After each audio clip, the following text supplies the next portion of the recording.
Kim Kardashian is slammed for promoting appetite suppressants. Demi Lovato and Christina Aguilera release a new song together. And celebrities react to the Laurel versus Yanny debate that has taken over the internet. All that and so much more on today's Rundown. You guys, later in the show, 13 Reasons Why Season 2 actually is dropping on Friday, but we have some really special news about the soundtrack coming later. Yes, I'm super excited about that. But first, let's talk about Kim Kardashian because she deleted a post where she was promoting appetite suppressants because a lot of people were not happy about it. Kim Kardashian is getting some flack yet again, you guys, and this time it's for promoting an appetite suppressant lollipop. So Kim posted a photo of her sucking on said lollipop with the caption saying, quote, #ad. You guys, at Flat Tummy Co. just dropped a new product. They're appetite suppressant lollipops and they're literally unreal. And then she went on to say that the first 500 people to buy the lollipops would get 15% off. The negative replies happened immediately and we're not surprised, with one user writing, "This is disgusting.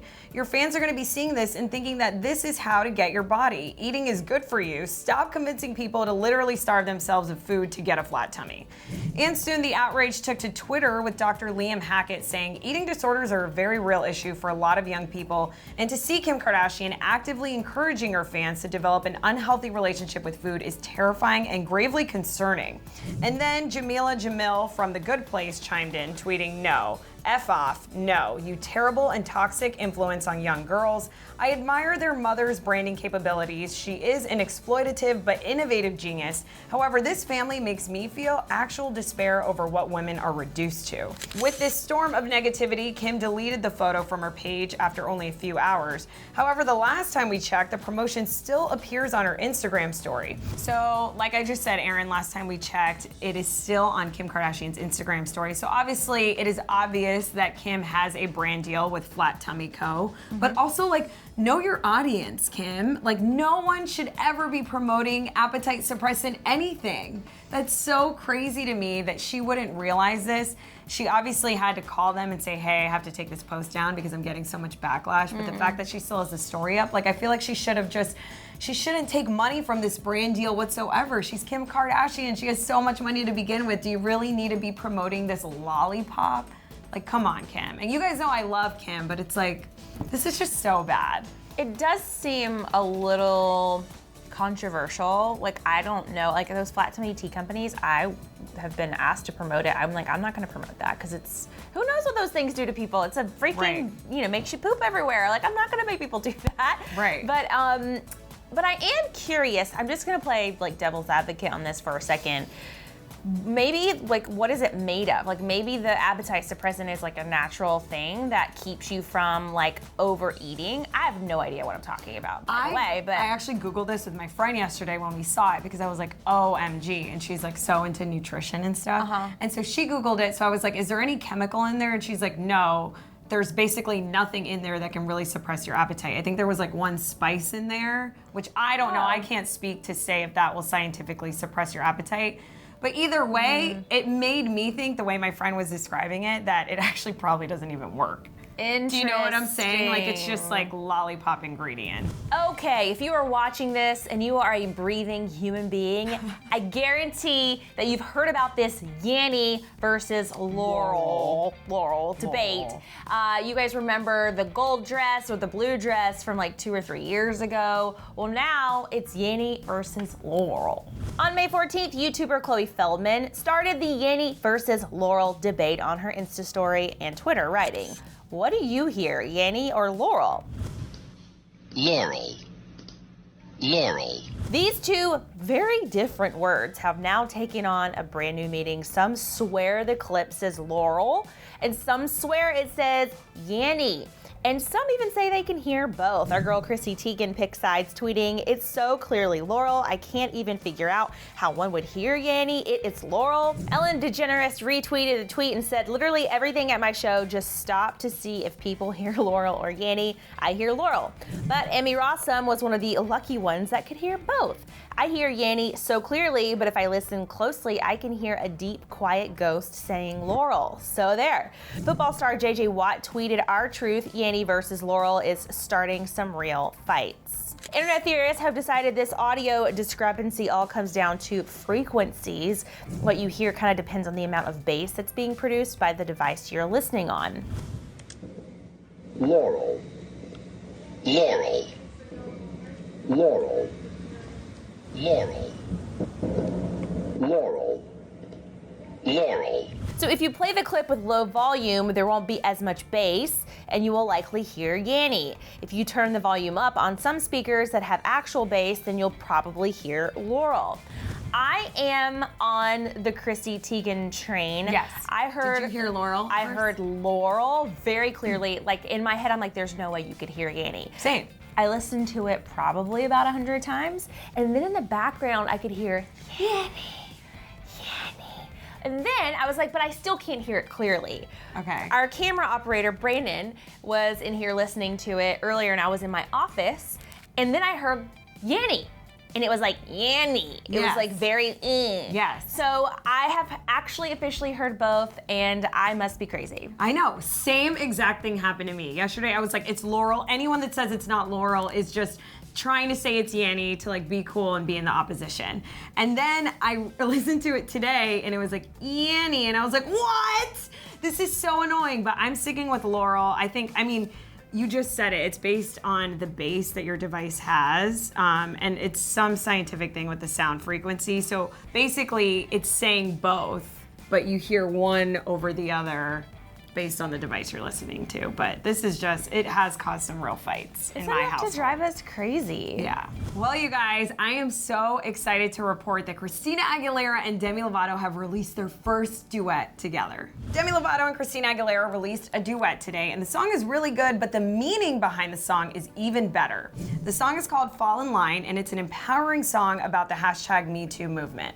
So Christina Aguilera starts off singing the lyrics, "Little girls, listen closely. No one told me, but you deserve to know that in this world you are not beholden. You do not owe them your body and your soul." Demi and Christina also dropped a lyric video with the song that features close-ups of Demi and Christina's face.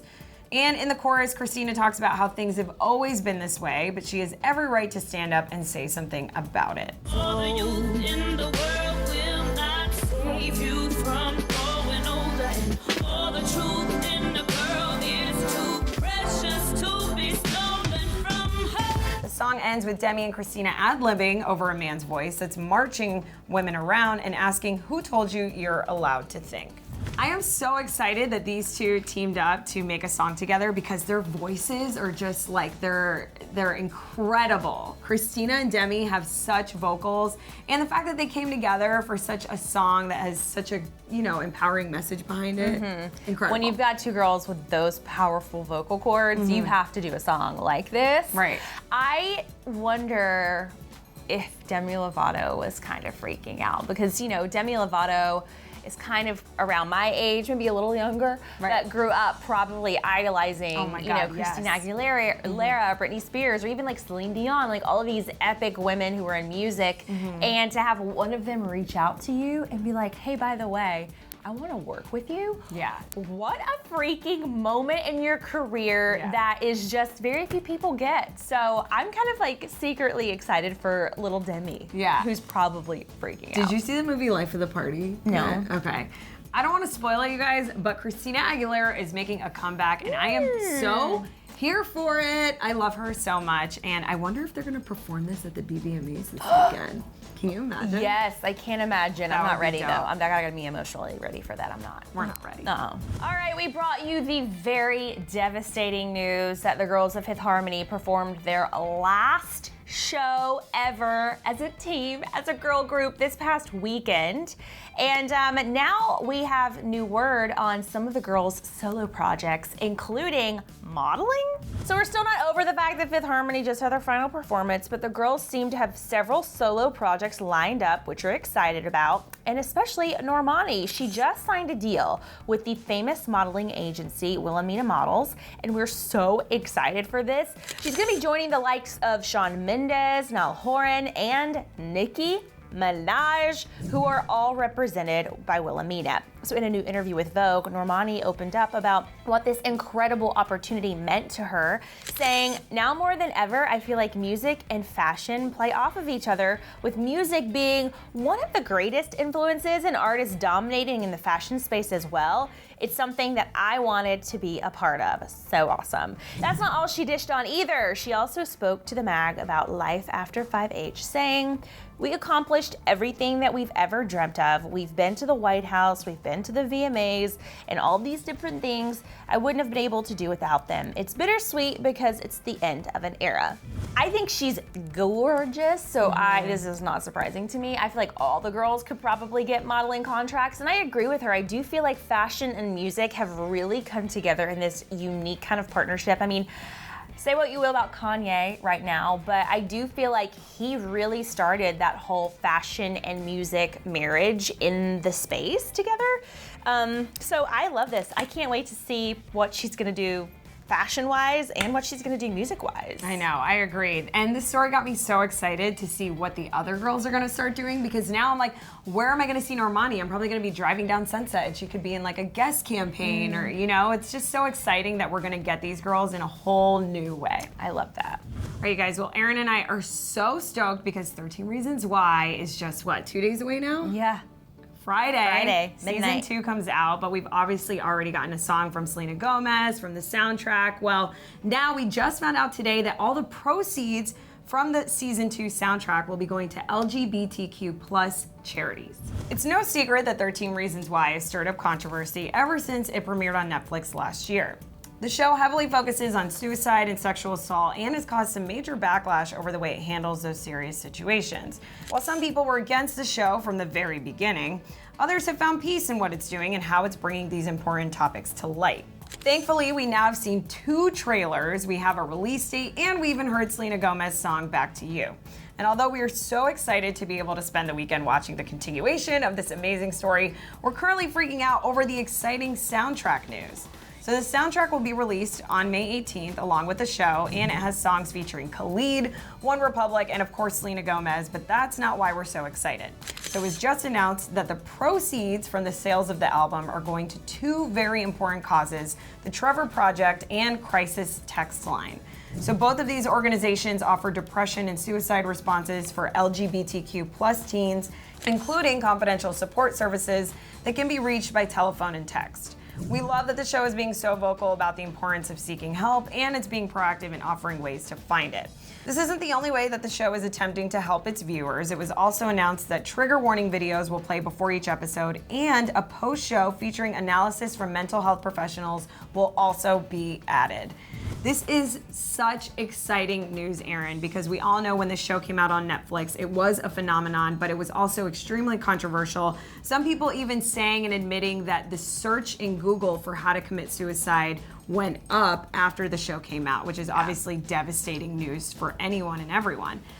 So the fact that they're taking measures to prevent this from happening, if that did happen, is amazing. And I can't wait to watch, you know, the after shows. Yeah, speaking of after shows, we're doing one on Clevver next week, by the way. So if you want to get all of our Clevver take on all of the episodes, we're all binge watching this show this weekend. But I agree. I think that the first season really was, I want to say controversial, but I feel like people either loved it or they hated it. It was polarizing. That's really the word I was looking for. And some people did not like the messages that came out of it. So I love that they're trying to kind of pivot and really proactively send out good messages with this next season. I mean, we don't know what the creative choices are like in the show, but the fact that they're doing all kinds of things like this, it's a good sign that the show is really trying to make a difference in the lives of the people who watch it and who buy the album. Okay, is it Yanny versus Laurel? Laurel. Let us know in the comments what you guys hear. We also want to know what you guys think of Demi Lovato and Christina Aguilera's epic new song together. Have you guys heard it? Let us know your thoughts in the comment section below. And don't forget to subscribe to our channel, pretty please. We're here every single day on the Dirt, and if you are part of this family, you're gonna get the updates before all of your friends. So true. Happy hump day, you guys. We'll be back here tomorrow. All right, guys, you better click that box over there to hear Jake Paul respond to all those Team 10 rumors. And then when you're done with that, don't forget to hit that subscribe button. I think it's down there. Oh, down there. I don't know. Maybe it's, who knows? I don't know. Where are we?